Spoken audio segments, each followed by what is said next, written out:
In today's video, I am going to teach you how to freeze multiple rows and columns in Excel. If you work with wide spreadsheets or long lists, you already know how annoying it can be when headers scroll away as you move around.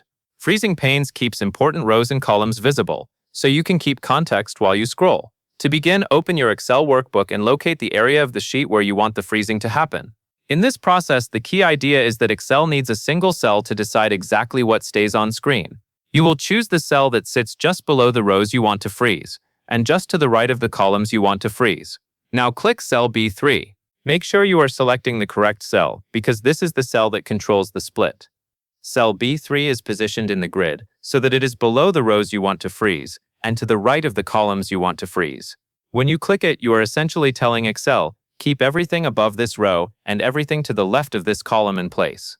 After you select that cell, take a moment to verify that you actually clicked the intended one. The goal is to freeze both directions at the same time. Once you confirm the selection is correct, you are ready to move to the ribbon at the top of Excel. Next, click the View tab. This is where Excel groups display and window options, including the freezing tools. Switching to the View tab ensures you can find the exact button you need without searching through other menus. On the screen, look for the words View near the top of the Excel window and then click them. After you open the View tab, you will see several options related to how the worksheet is displayed.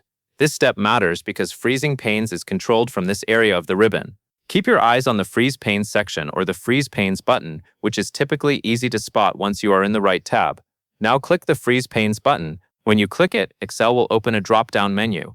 If you do not see the drop-down, click again carefully, because sometimes the ribbon can be a little narrow depending on your screen size. The button is the gateway to choosing the exact freezing behavior you want. Finally, from the drop-down menu, click Freeze Panes. This tells Excel to apply the freeze based on the cell you selected earlier, which in this case was cell B3. At this point, you should notice a visible separation line or a frozen area behavior where the specified rows and columns stay locked in place. To confirm it worked correctly, try scrolling around your sheet. As you move downward, the frozen rows should remain visible. As you scroll sideways, the frozen columns should remain visible.